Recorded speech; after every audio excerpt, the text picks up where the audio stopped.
Hello everybody, I am Hanna, also known as Engineer Hanna, one of the founders of Engineer Wins PH and your ambassador for CEOR's PhilPass. Now, have you ever heard of CEORS? CEORS is a construction industry one registry system that is created by PhilPass. It's a web-based registry system for construction industry professionals, workers, and individuals who seek to work in the said field. Now, this platform seeks to link all existing personal registry systems such as DOLE, National Manpower Registry, TESDA Registry of Certified Workers, PRC Registry of Professionals, POEA Manpower Registry System, and PSA Civil Registry to capture and present all personal career profiles involved in the construction industry. Stay relevant in the growing construction sector. You can use our referral link right here for you to register and get your own CEORS ID.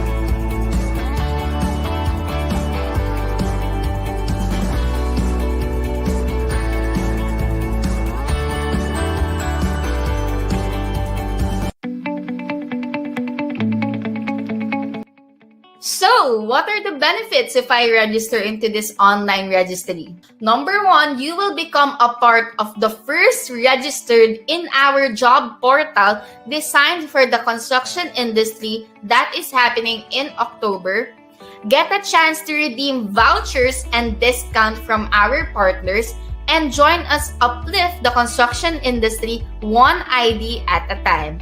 Get your badge or digital ID that you can show that you are a part of this growing construction sector, and a cloud storage for important documents such as NBI, barangay clearances, and more. Free 3-month insurance coverage worth $15,000 for accidental death and disability. And did you know, guys, that PhilPass already launched this online registry system, so now you can get your own free digital ID now.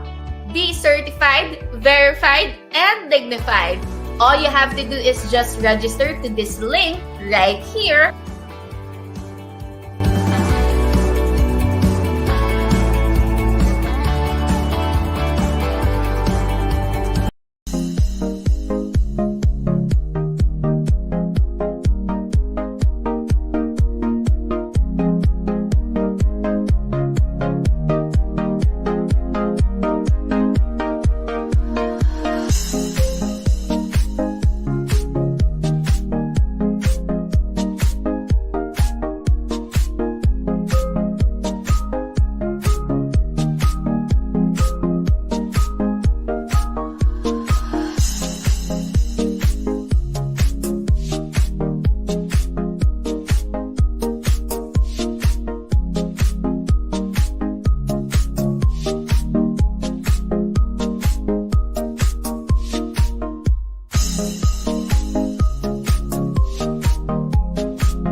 hello, engineers. Welcome to an episode of E-Kamustahan Sessions with Engineer Hanna, your weekly live series about kwentuang engineering, career, and everything in between. Live every Fridays, that's 9 p.m. and exclusive on Facebook, YouTube, and Spotify. For today's episode, guys, we are going to debunk different misconceptions and myths about the whole engineering industry because November is the month of celebration about the National Construction Month and the Civil Engineers Month. So, saktong-sakto talaga tong topic natin, guys, for today, and it's going to be very juicy. Before we start, let me know, guys, where are you watching from, and feel free to share this video or live stream with your friends para makapagkwentuhan na tayo. Ayan, so we have here Beverly. Hi, Bev. Ayan, good evening. And we also have Mary Jane. Good evening po. And si Sir Jom. Ayan. Hi, Sir Jom. Kamusta po? And yeah, good evening, guys. So, it's really nice to be able to do a solo episode again with you guys. And basically, the things that I will be sharing with you guys will be based on my personal experience from stories that I've heard from different engineers and yung talagang mga hugot talaga nila. Ayan, we also have here si Proxime. Hi, good evening po. Ayan. So guys, our first, hindi ko na patatagalin because marami tayong mga myths na iisa-isahin. Okay? So our first myth, guys, is ito. Your professional license is your straightway ticket to get a high-paying job. Okay? In Tagalog, Engineer Hanna, ibig sabihin ba na pag lisensyadong engineer ka na is automatically mataas na ang sahod? Tama ba, guys? Let me know your reactions there. But the fact, guys, that not only na license mo ang mahalaga, but also your education, your experiences, your skills. These are just some of the things na talagang tinitingnan sa inyo ng isang company or ng employer. And not to mention, guys, that the whole engineering and construction industry is a huge industry. So expect that you will meet a lot of competition, and this makes it harder for you to really look for a job with a high pay grade. 'Di ba? So sabi nila, 'di ba, pag pipirma ka lang 50,000 na daw, 'di ba? Yun yung usually ng mga naririnig natin. But sad to say, guys, that your experiences also adds a value to you. So the more na mas marami kang experience, mas marami kang technical knowledge, that means na mas mataas yung sahod mo. Okay? Next, guys, on our list or myth number 2 is engineering must be hard because of math, 'di ba? Or kailangan lang daw na math wizard ka or kailangan magaling ka sa math para mag-take ka ng engineering. So, tama ba yun, guys? So, usually kasi, guys, that when you take an engineering subject, yes, there will be a lot of math subjects, technical knowledge, but it's no doubt that the engineering course is filled with math and physics subjects like that. But that doesn't mean, guys, that you have to be scared when you take the course. Okay? Usually, pag tinatanong sa akin to ng mga STEM students, mga nagme-message sa akin na engineer, kailangan ba magaling mag-drawing? Kailangan ba magaling sa math? But I've known a lot of engineers na it takes a lot of discipline, yes, and perseverance na lahat naman ng mga subjects na yan is kayang-kaya niyo naman talagang pag-aralan. 'Di ba? I personally am not good with math, I'm not good with drawing, but I took an engineering course because I know why am I doing that in the first place. So kung ngayon pa lang that you are starting to question yourself whether engineering is for you, maybe you should dive in more into yourself and know what is your biggest why you are taking that engineering course. Okay? It may be scary, but yeah, the key talaga is perseverance plus determination. Okay, guys? So, tatandaan nyo yan.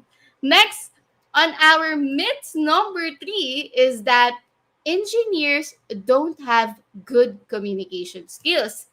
So, um, usually people or other sea engineers as talagang very timid, very shy, di ba?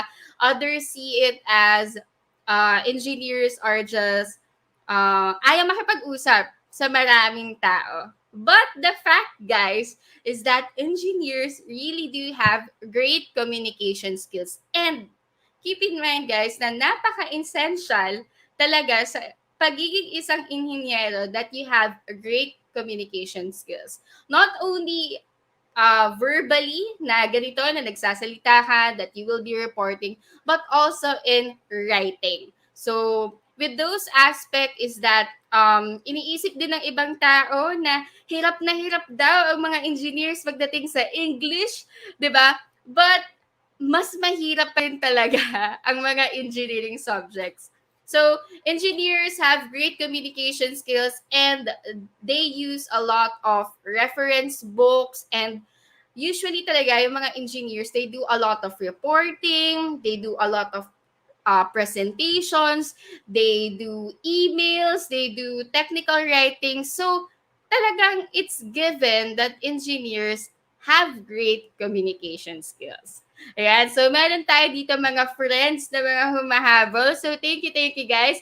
We have Mark Rainier. Ayan, good evening. We also have Charlene, who is watching from South Cotabato. Hi, Charlene.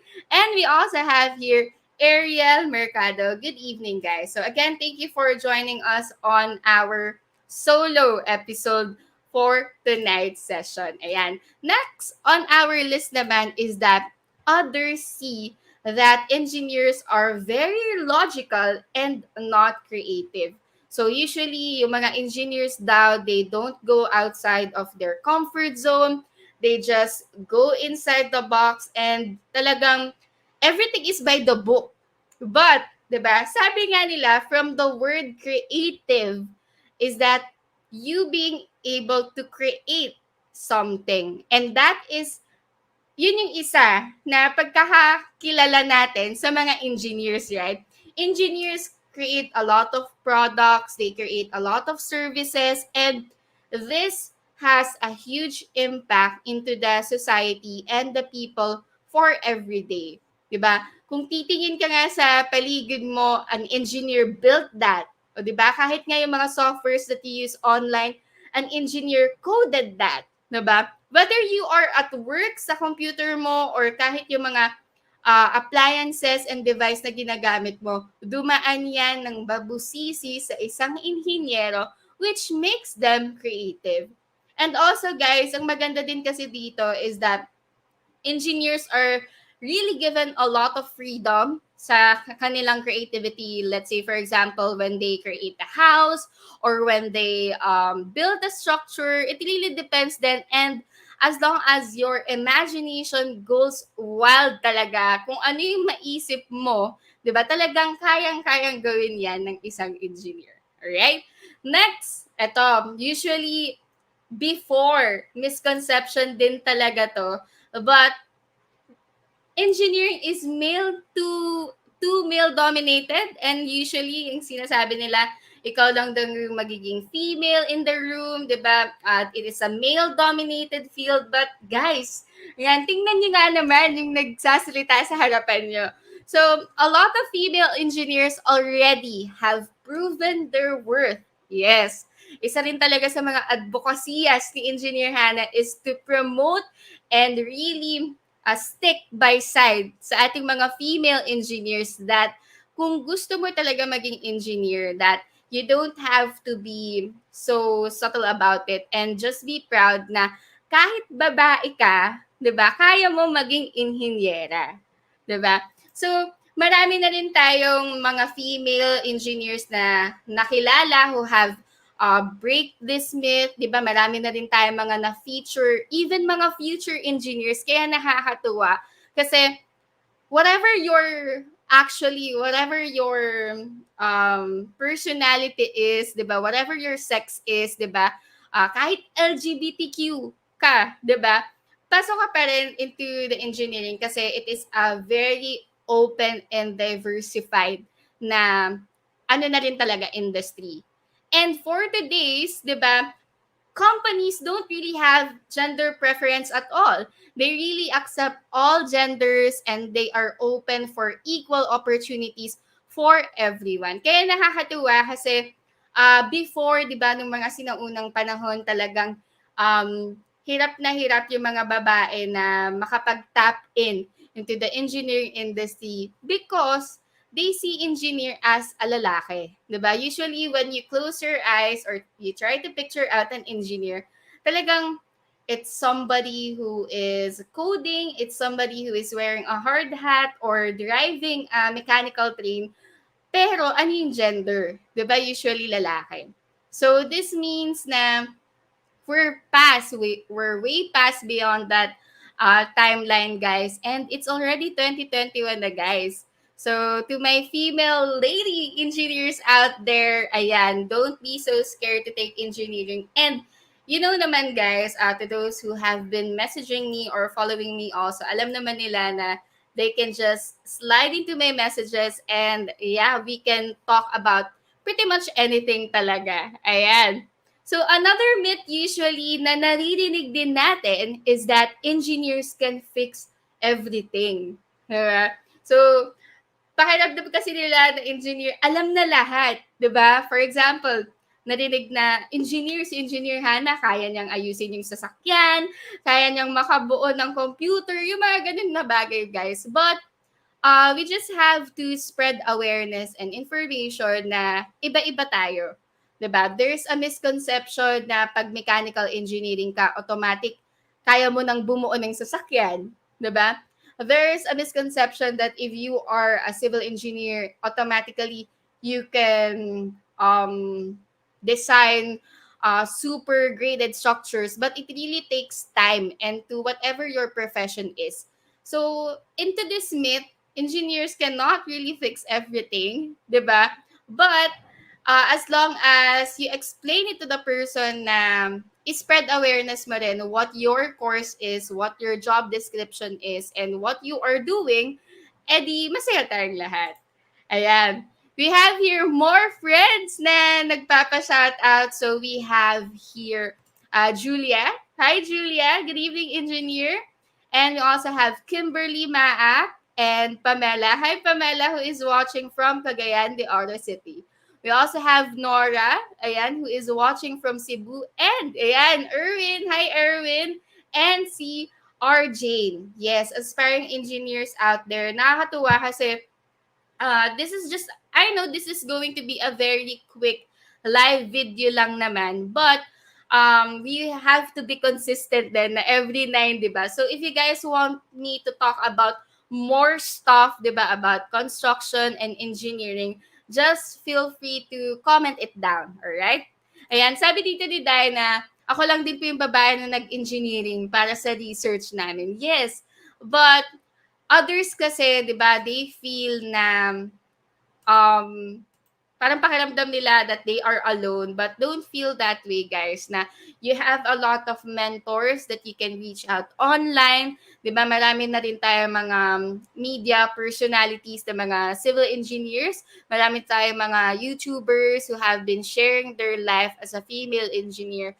So nakakatuwa kasi being able to see the perspective from their side is a lot better, right?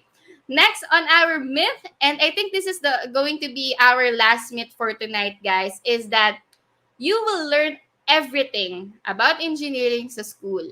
But the truth behind this, guys, is that hindi lahat natututunan natin sa school. Let's say, for example, yes, you can learn about the technical knowledge, lahat ng mga tinuturo sa school from book by book. But once that you go outside or once that you work in a construction industry, most of the time, puro based on experience, di ba? It will be taught to you on your own. Kahit nga yung mga personal skills natin na being able to manage a lot of people, di ba? Being able to communicate well with your boss and to your subordinates and to your fellow workers, it really takes a lot of skills and talent into that. And hindi lahat yun natututunan sa school. Kahit nga, di ba, yung paghahanap ng trabaho or when you ace an interview, it's something that goes with what? Practice, practice, practice. So, wag tayong matakot guys to take engineering just because we know it's hard. Yes, wala naman, di naman sinasabi ni Engineer Hannah na madali lahat, di ba? Hindi naman sinasabi ni Engineer Hannah that engineering is an easy course. But guys, andyan ka na eh. Di ba? As long as you know your purpose and why you are doing this in the first place, you will really understand and appreciate engineering. Di ba? Ayan. Meron pa tayo dito mga friends dito. Yan, we have Rona V. Hi! From Binyan City. We also have Stephenson. Ayan, nakagaya na. Tambak sa mga activities and hindi takot sa deadline. Diba? Diba academic break natin? Diba? Yung mga fellow students dyan. Yan, sabi dito ni Sir John, iniisip kasi nila na lahat daw ng inaaral ng engineers kanya-kanya na. Yes. So, we also have here Nicole. So, yan. Good evening, guys. So, usually itong mga myths na to, talaga minsan nakakatawang basahin ulit. 'Di ba? Nakakatawang balik tanawin. And it's something na kung hindi ka talaga engineer or if you are someone from a different field, then paniniwalaan mo itong mga myths and itong mga misconceptions na to. But it's really nice to be able to discuss all of these things to you guys one by one. Ayan. So, I'm bottom line here guys, or to sum it all up, itong mga misconceptions na to, it is not who define you as an engineer. 'Di ba? As long as you know what your purpose is, 'di ba? What career path you are going to take, what are your skill sets, what are your best personalities, 'di ba? There's no really a right or wrong way to become an engineer, 'di ba? Lahat naman kasi yan it's like a trial and error, 'di ba? I personally made a lot of mistakes in my past and in my work, but it's something that who built me into who I am today, 'di ba? So, I just want to promote, guys, this different events. Yes, that is in line with the celebration of the National Construction Month and Civil Engineers Month. First on our list, guys, is we have the Finishing the Work Batch 4. Yes, guys. If you want to know the different finishes, scope of work in construction, the different types of finishes for walls, ceilings, and roofs, then you should attend our upcoming Finishing the Work webinar series. The whole purpose of this webinar series, guys, is to give you an overview about the different finishing works into the construction industry. And this is open for engineering and architecture students, for graduates who want to work into the construction industries, and professionals. So the schedule of our webinar will be on November 19, 5 to 6:30 p.m. And we've commented down where you will register. Just go to bit.ly/engineer Hanna. So we are about to close na rin yung registration for this. So if you guys have any questions, feel free to message me right there. And, ayan, since Engineer Hanna, together with PhilPass and Seors, we are going to celebrate the National Construction Month with their title, Let's Construct the Digital Future. So if you want to also register and get your own Seors ID, enjoy the benefits and discounts from our partners, have a free digital wallet store to your documents and IDs, and ito yung pinaka-excited si Engineer Hanna is that we are going to open soon our job portal. So feel free to check out their Facebook accounts, their social media accounts, and website. That's PhilPass and Seors, or the Construction Industry One Registry System. And last but not the least, guys, to my female and women engineers out there, if you want to attend our very first Women Entrepreneur Society Inc. first convention with the theme Women Technopreneurs Resiliency in this challenging time, that is happening by the end of the month. That's November 30, 2021 at Crown Plaza Hotel. We also have a virtual event for this.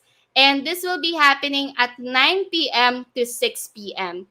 This year gathering of the women engineers and entrepreneurs shall come from all over the country and of course from overseas with technical lectures and seminars. Again, feel free to check out their Facebook page for the registration link, which is right here.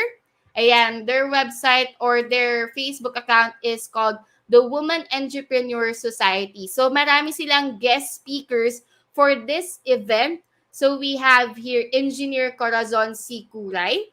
We also have the Honorable Corazon Romero. We also have Engineer Bonifacio Magtibay. We also have Dr. Robert Tompkins.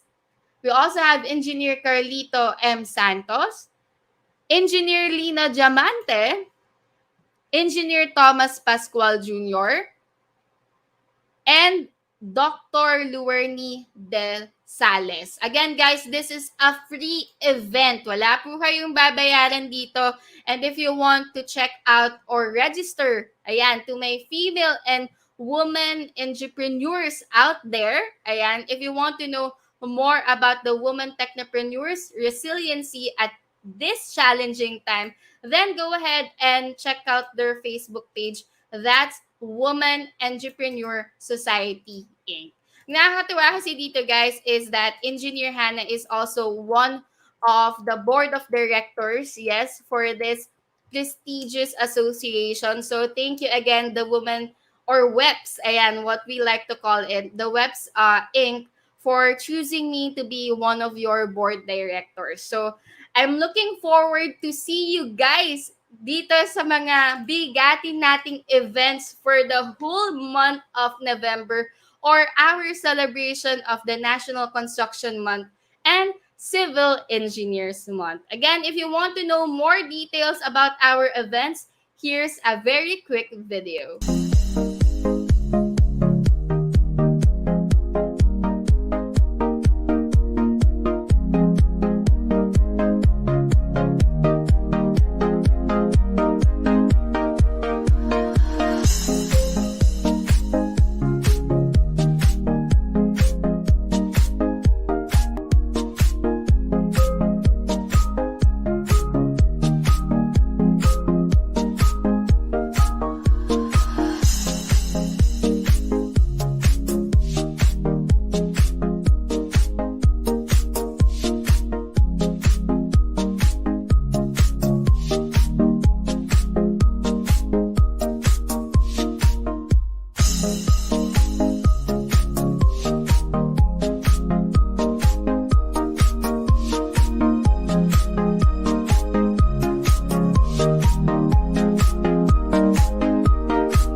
Alright, guys. So again, hope to see you guys in those upcoming events. And yeah, this is Engineer Hanna signing off. And thank you again, guys, for watching our episode or session of E-Kamustahan Sessions with Engineer Hanna, your weekly live series about kwentuhang engineering, career, and everything in between. Hope to see you guys next week again. That's Friday, 9 p.m. And yeah, let's start building your engineering careers.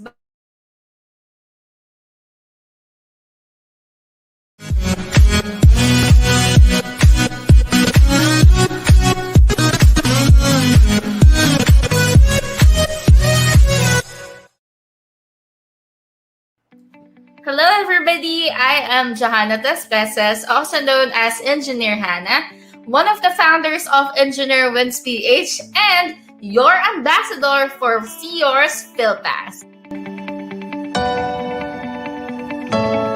Now, have you ever heard of CEOR's? CEOR's is a construction industry one registry system that is created by PhilPass. It's a web-based registry system for construction industry professionals, workers, and individuals who seek to work in the said field. Now, this platform seeks to link all existing personnel registry systems such as DOLE, National Manpower Registry, test the Registry of Certified Workers, PRC Registry of Professionals, POEA Manpower Registry System, and PSA Civil Registry to capture and present all personal career profiles involved in the construction industry. Stay relevant in the growing construction sector. You can use our referral link right here for you to register and get your own See Yours ID.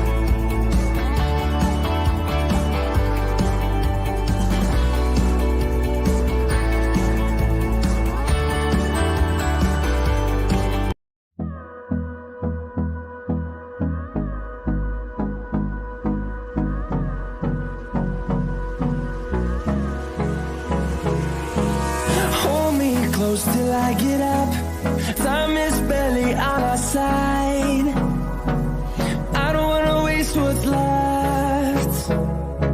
The storms we chase are leading us, and love is all we'll ever trust. Yeah, no, I don't wanna waste what's left. And on we'll go, through the wastelands, through the highways, till my shadow turns to sun rays.